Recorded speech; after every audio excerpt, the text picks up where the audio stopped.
kapanganakan ng ating Panginoong Hesus. Amen? Nakakalimutan palagi natin na yung Panginoong Hesus ay pinanganak para sa atin. Hindi lang din siya namatay para sa atin. Isinilang ang isang sanggol para sa atin. So, do you know what is our verse for today? If you know, it is napaka-timing po ng ating verse for today because this is coming from Isaiah chapter 9 verse 6. Diba? It is said here that, hallelujah, Isaiah chapter 9 verse 6. So I want everybody to read this sabay-sabay, ha? Hallelujah. So paki-flash po sa Isaiah chapter 9 verse 6. Nasa week 4 po tayo, kuya.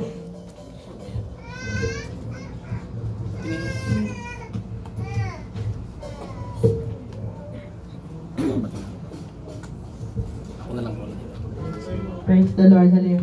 Okay po ba tayo? Amen. Bigyan mo na rin ng pugay ang ating Panginoong Hesus. Palakpakan po natin po ito. Hallelujah. Para buhay ang ating araw. Walang tutulog-tulog na yung araw na ito. Amen? Pag may natutulog sa katabi, anong gagawin? Kurutin. Kurutin. Ayan. Bugbugin. Ano siya nagsabi? Sige lang yan. So our scripture for today is from Isaiah chapter 9 verse 6 to 7. If you have a Bible in your phone, you can open it. Kasi in other church po, they are bringing Bible. Now, while we are talking about while we are preaching, yung ibang ano po is nagdadala po ng Bible at nag-open din para at least makasabay din po. So yung ating verse is from Isaiah chapter 9 verse 6 to 7. It says here, "For unto us a child is born, unto us a son is given, and the government will be upon his shoulder, and his name will be called Wonderful, Counselor, Mighty God, Everlasting Father, Prince of Peace." Verse 7, "Of the increase of his government and peace, there will be no end with judgment and justice. From that time forward, even forever, the zeal of the Lord of hosts will perform this." Pero, tatagalogin ko po siya.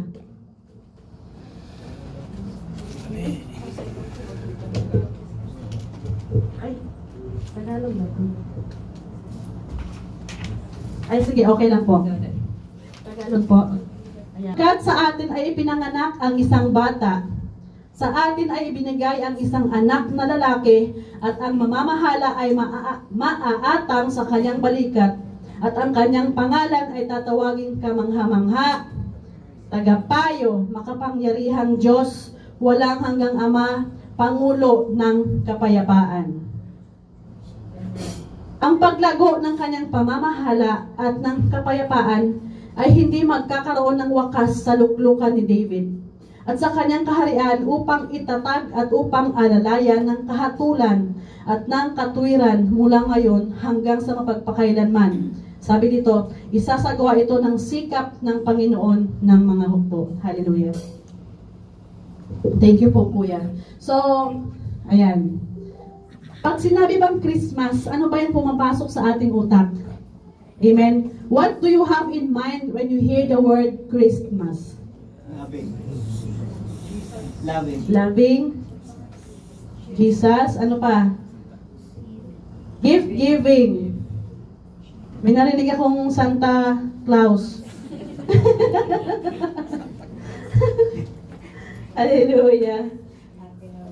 But, alam niyo po ba na more than the gift, more than the Christmas carols that we hear, more than the candy cane under the Christmas tree, or the gift that we have received this Christmas, mostly we forget that there is a Son who is given to us para iligtas tayo sa ating mga kasalanan.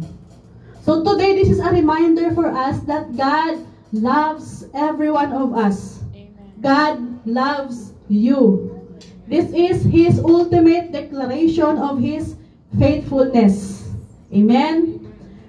Because we are separated to our God because of our sins. And because, sabi nga sa John 3:16, that for God so loved the world, first, ipapanganak muna a son, for unto us, there will be a child who will be given birth. Amen? Ulit, ang sabi dito na, ayan, the government will be upon His shoulder. There, tapos yung mga descriptive term for the one that will be born is Wonderful, Counselor, Mighty God, Everlasting Father, Prince of Peace. Ayun. Dapat nating i-highlight yung kapanganakan ng ating Panginoong Jesus. Amen po ba? First kasi dito, sabi dito na, for unto us a child is born. Ibig sabihin, may isisilang na sanggol. This is a prophecy from the book of Isaiah.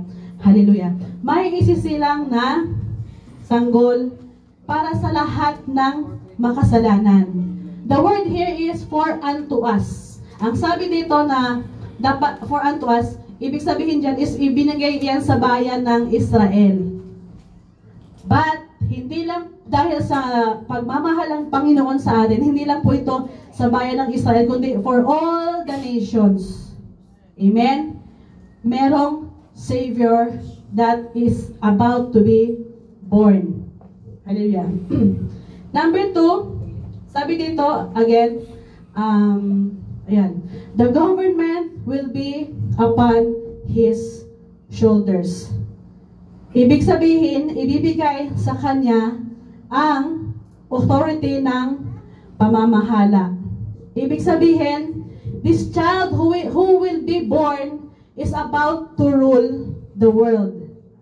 Amen? Hallelujah. He will rule over the nation of Israel. He will rule all over the nation. He will rule all over the churches. Ayon. And He will rule all over the people. Amen? So ito nga yung sabi dito, di ba? Na, sabi nga nila, because this word is a prophetic word, sabi nga nila na ang mundo ay pasama ng pasama. But, tandaan natin, yung mga taong nagbabago dahil sa Panginoon at nagiging army of the Lord is dumarami ng dumadami. Amen? Look at this scenario. It was before the elders here are just praying for souls. Amen? But because this word is happening, dumadami ng dumadami ang mga taong believers. Amen. And followers of Christ. Amen? Amen. So all of us is a product of prayer. Amen? So sabihin mo nga sa inyong kapatid na you are a product of prayer. You are a product of prayer. You are a product of prayer. So, ganun tayo kamahal ang ating Panginoon. Hindi niya tayo hinahayaang mawalay sa kanyang presensya. He doesn't allow us to be separated from Him. Amen? That's why sabi on this prophetic word that the government will be upon His shoulders.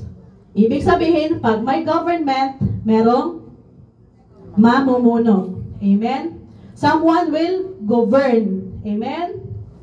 Sino ang i-govern? Sinong i-govern? Kundi ang mga people. And these people is also will govern under our Lord. Do you know who will be the leaders of leaders that will be in this government? Na paghahari ng Prince of Peace, it is us, mga kapatid. Amen? So, be prepared. Because we are in this prophetic word also. May participation tayo sa prophetic word na ito. Amen? Amen. Number 2 is, ayan, meron siyang 5 descriptive na dinescribe yung prophetic word na ito. Number 1 is wonderful. Ayan. Bakit kaya wonderful?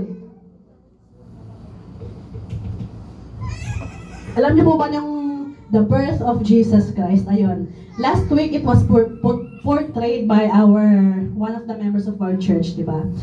Enacting nila itong birth of Jesus Christ. Ayan. But then, alam niyo po ba na itong si Mary, he bore a son to the Holy Spirit. Amen? Pero syempre sabi ni Joseph na, naku, parang nakakahiya. Joseph was about to divorce Mary quietly. So at first pa lang, 'di ba, this son who is about to be born suffered rejection, 'di ba? May rejection na nangyari. But then there is an angel of the Lord guiding Mary and Joseph, 'di ba? And then a wonderful baby boy was born. Why he is called wonderful? Alam niyo po ba, when Jesus was a small boy and he went to the temple, 'di ba? Namangha ang mga teachers sa kanya. Kasi napakatalino niya. He is full of wisdom and knowledge above anyone else. That's why he is called wonderful. Namangha yung mga teachers sa kanya. Sabi ng mga teachers, how this can be? A boy na parang ano pa sa kaalaman ko? That is why na-amaze yung mga teachers in the temple. There is kasi nakapag siya he has able to share the gospel. He is able to speak with eloquence sa mga teachers in the temple. That's why he was called wonderful. Ayan. Next is counselor. Ibig sabihin, there will be a Lord that will be born, that he is a counselor. Meron tayong tagapagpayo. Diba? Our Father gave us something one that will give us the greatest counselor. Hallelujah. Nagbigay siya ng ayun. For example, pag tayo'y nasa presensya ng Panginoon, ibig sabihin hindi tayo natatalo dahil meron tayong greatest advisor. Amen po ba? Pag may relasyon tayo sa ating Panginoong Hesus, hindi tayo maliligaw at hindi tayo malilito sa desisyon ng ating buhay. Dahil ito yung pinangako ng Panginoon. Meron tayong dakilang tagapagpayo. Amen? Amen. Next is mighty God. Hallelujah. So, syempre, Jesus is our mighty God. He has a natural, human nature because He is born naturally. But at the same time, He's our God. Amen? That's why He's called our mighty God. And everlasting Father. Next is everlasting Father. Ayun. Why He is called everlasting Father? It doesn't mean that He is the Father. Yun bang yung ama ng lahat. Pero ang ibig lang sabihin dito, siya ang ama ng pamamahala ng government na ito. Amen? Amen.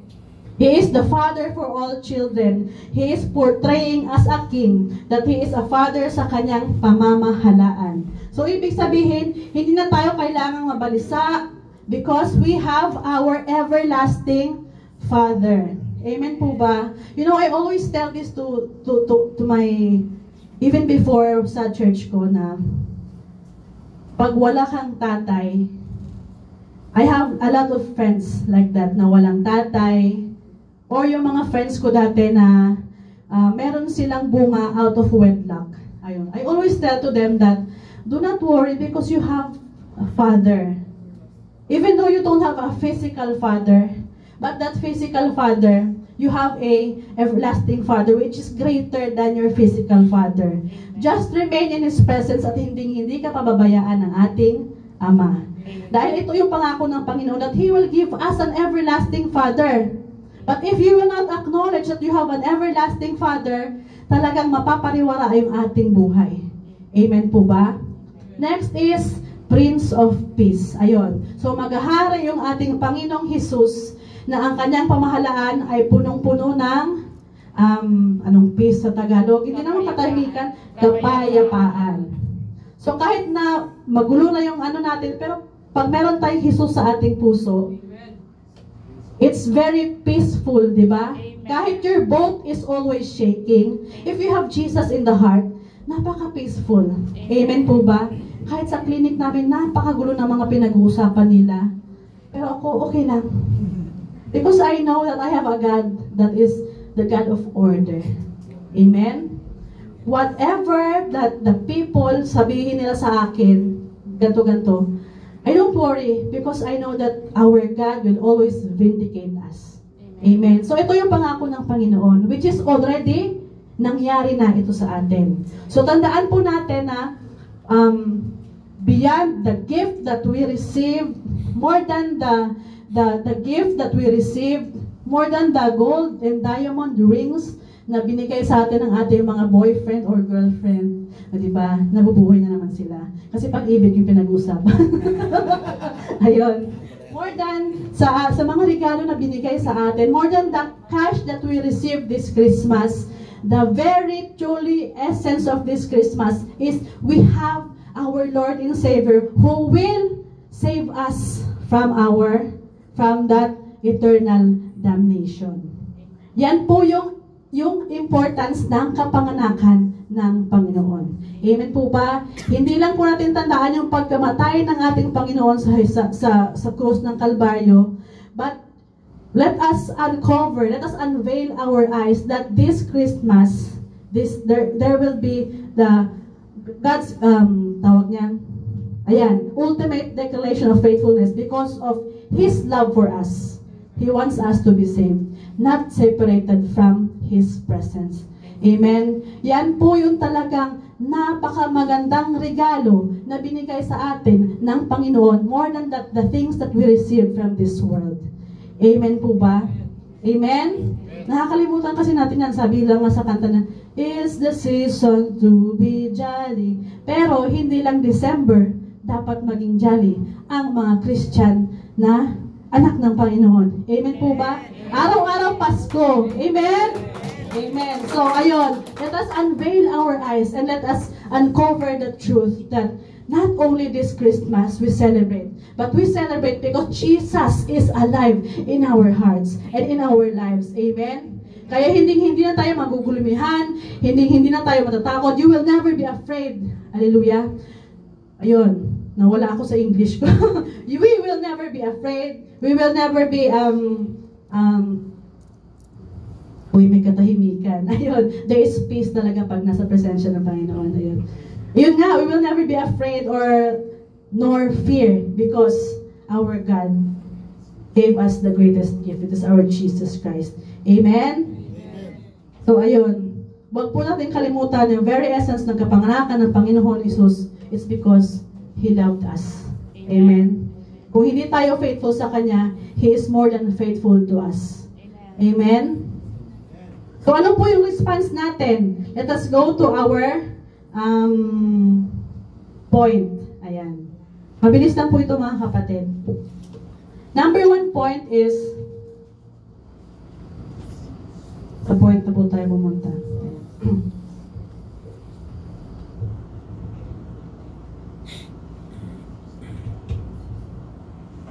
Number 1 point is, give your life fully to God.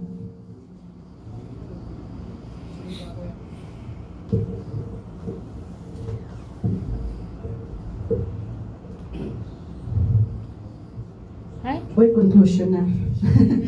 Okay, sige. Makinig na lang po sa akin. Number 1 point is, give our lives fully to God. Why?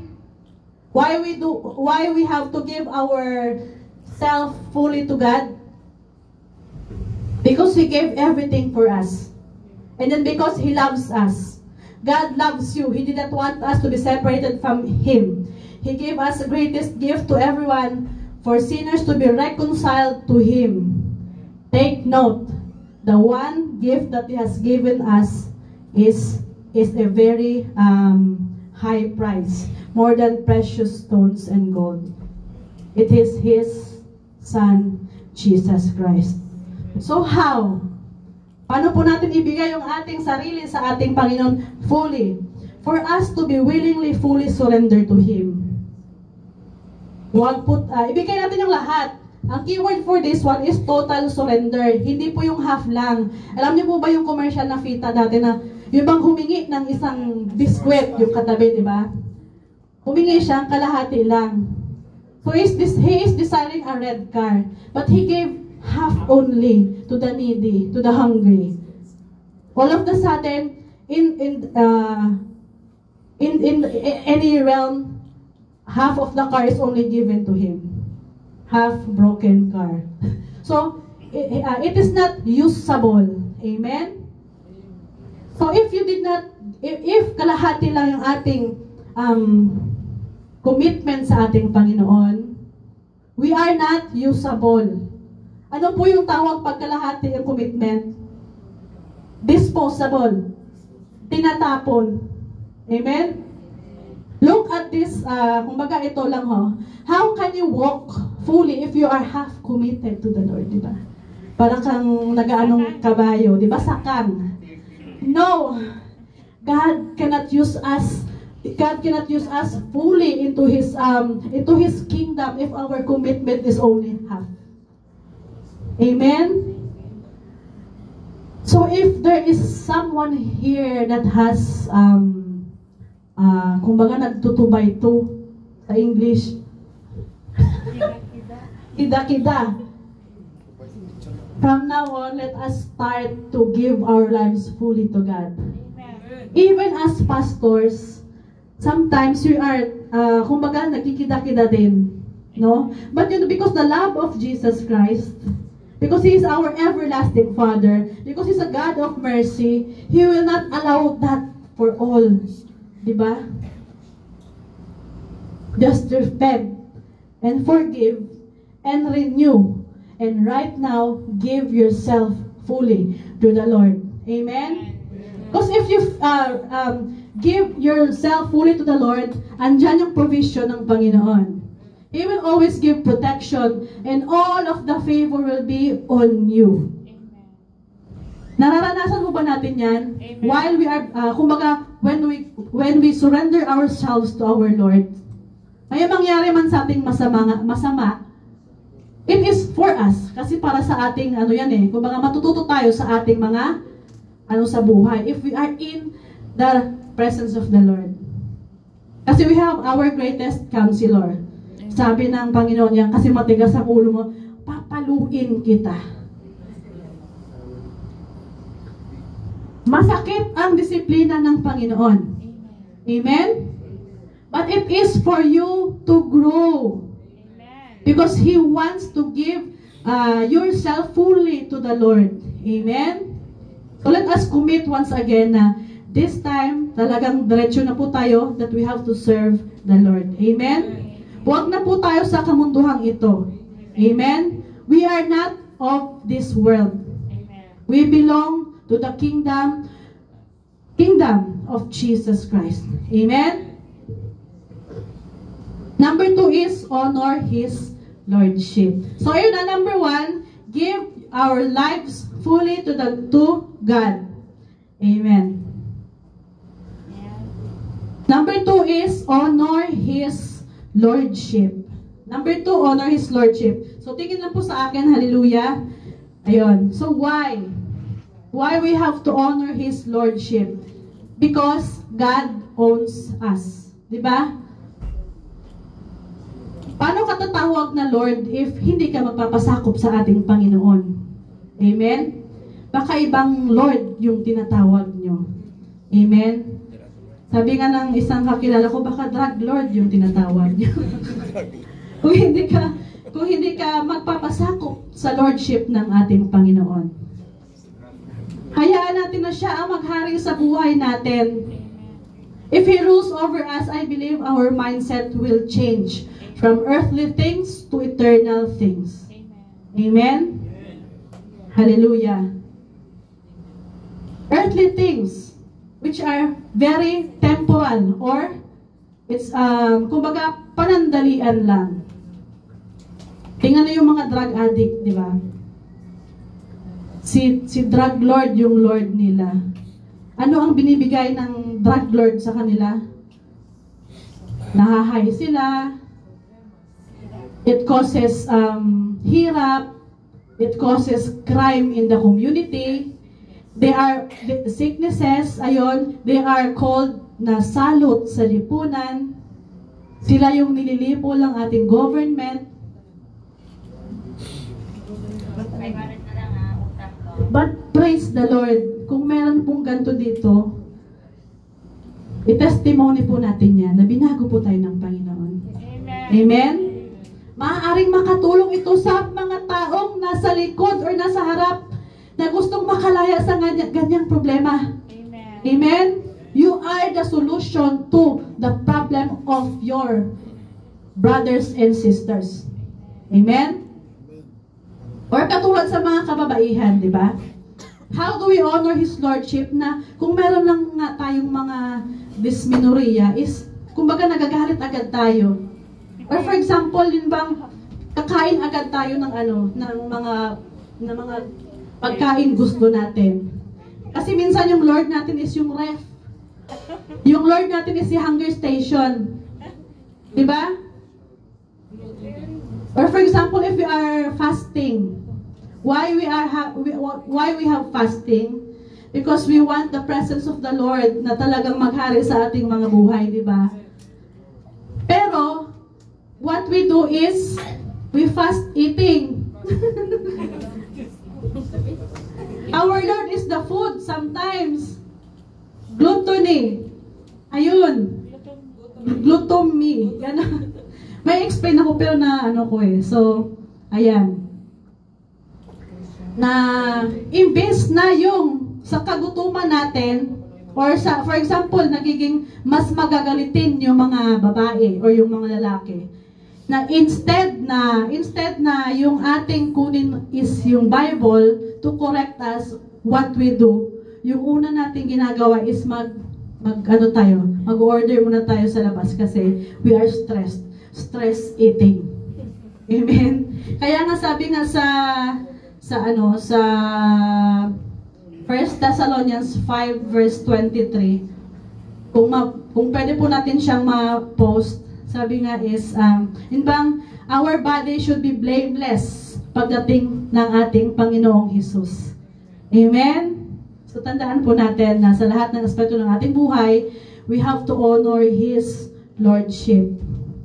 So, sana wala ng mga Lord dito na drug lord, gambling lord, or alam niyo po ba yung Kristo sa sabungan?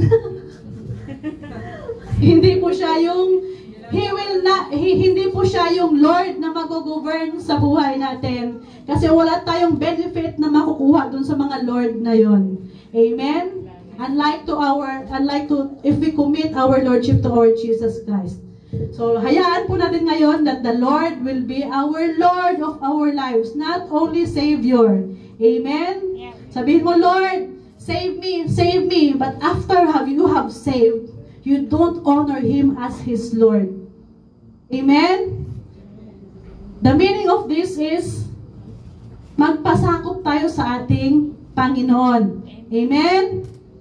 Next,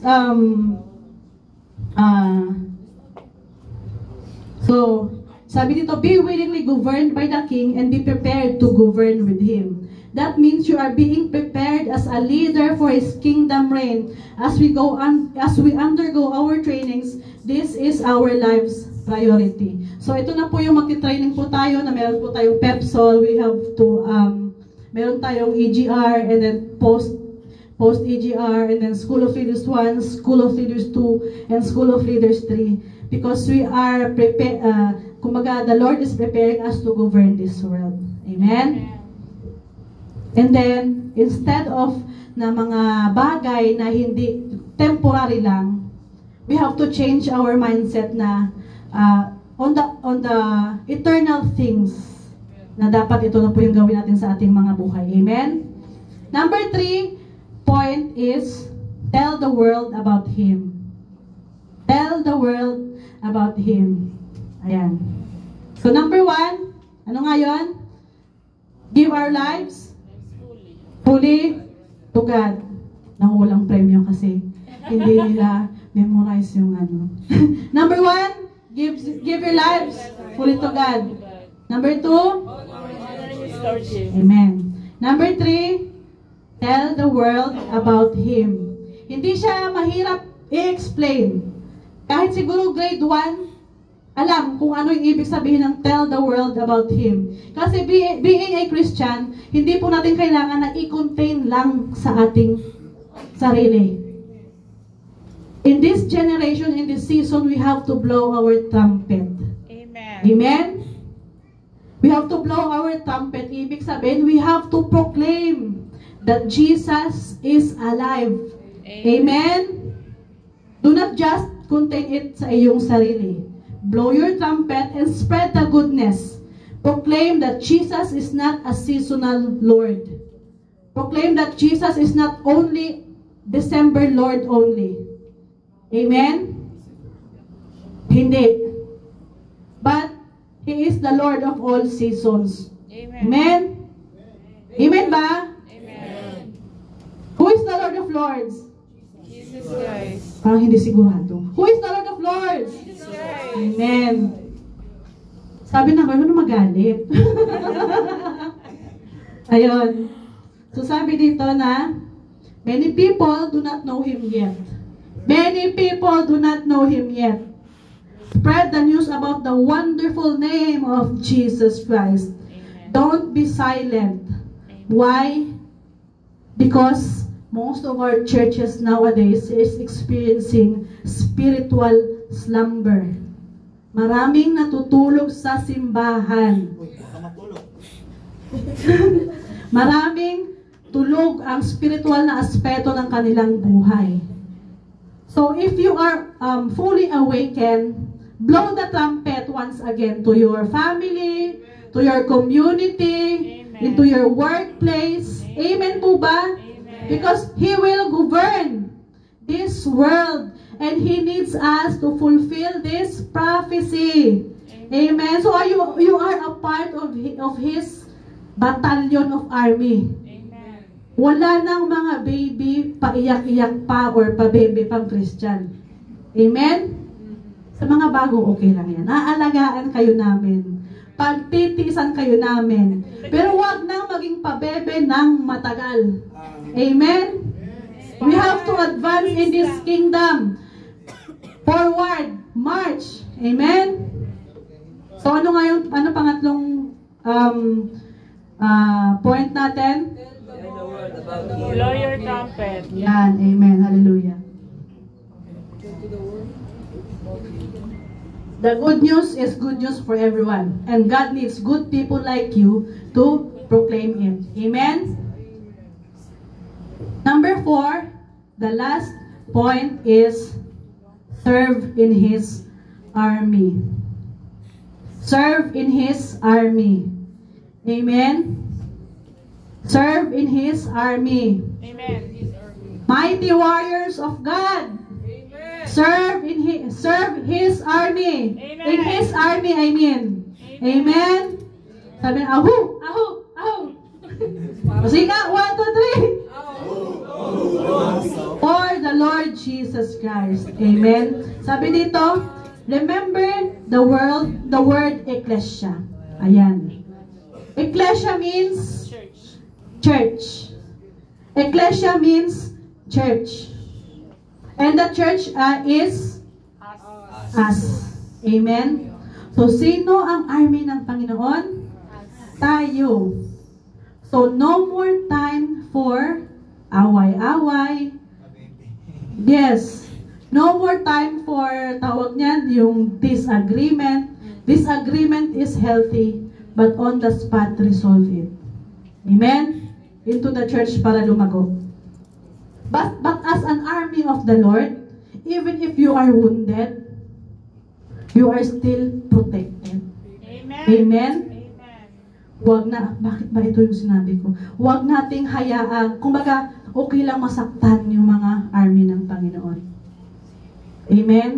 But as long as you are advancing and marching towards His greatest commission, you will always receive the favor the provision, and the blessing, and the protection of our Lord Jesus Christ.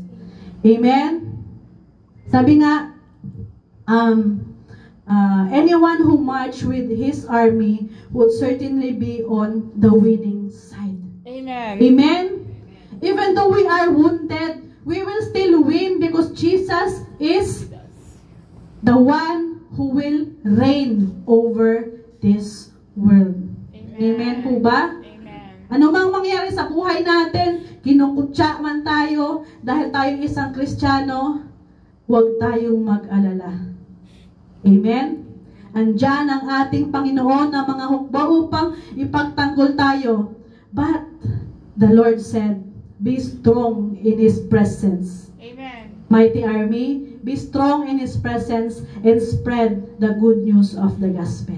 Amen. Amen po ba? So, would you stand with His army? Amen. He needs fighting army because the war of the lost is raging. People remain victims of the enemy's cruel slavery unless we move and do our part.